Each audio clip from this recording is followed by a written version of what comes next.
E nessa quarta-feira, o plenário do Supremo Tribunal Federal confirmou o acordo entre as unidades da federação para o pagamento de compensações financeiras previstas na Lei Candir.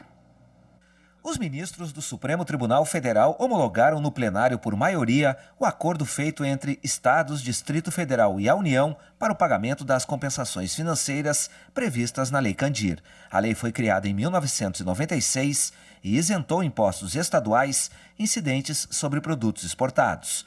Os estados seriam compensados, mas a lei que regulamentaria o reembolso nunca foi aprovada no Congresso Nacional. O ministro Gilmar Mendes mediou um acordo entre os entes federados com definição de valores, formas de pagamento e dívidas futuras.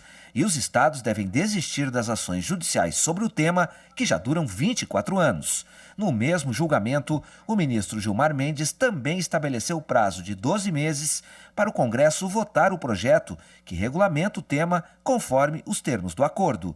E o governo terá 90 dias para enviar o anteprojeto de lei ao Congresso Nacional. Foram poupados milhões de reais dos erários federal e estaduais nas demandas indenizatórias comuns que discutem o tema, além de cláusula resolutória e eleição de foro para dirimir eventuais entraves que surjam na sua interpretação.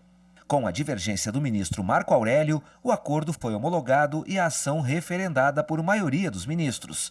Na sequência, os ministros passaram a analisar medidas cautelares em 7 ações diretas de inconstitucionalidade que pediam a suspensão dos efeitos da medida provisória que restringiu as responsabilidades dos agentes públicos por ações tomadas durante a pandemia da Covid-19. O texto diz que os administradores públicos estarão livres de responder processos cíveis e administrativos se seguirem a orientação de órgão técnico, exceto se agirem com dolo ou cometerem erro grosseiro. A medida provisória foi publicada no dia 14 de maio. O relator, ministro Luiz Roberto Barroso, levou direto para análise no plenário por causa da importância do tema. O advogado-geral da União, José Levi Amaral, argumentou que a medida provisória não trata de matéria penal e traz segurança jurídica, principalmente para os prefeitos das pequenas cidades. A possibilidade de erro é humana, a possibilidade de erro é real, mas isso não pode paralisar a administração pública, especificamente em tempos de pandemia. Nesse cenário, é relevante a edição da medida provisória 966, e tem como foco o bom gestor, aquele que, desafiado pela conjuntura atual, precisa estar minimamente resguardado para depois não ser, por erro não grosseiro, penalizado.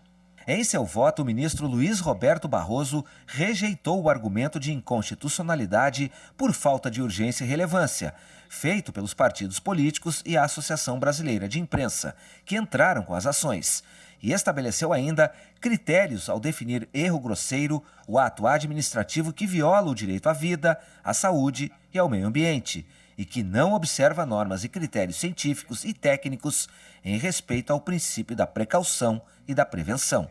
Evidentemente, não carece de relevância e urgência com todas as vênias, e, portanto, eu estou rejeitando o argumento de inconstitucionalidade formal e, portanto, passando a uma discussão de mérito desta medida provisória.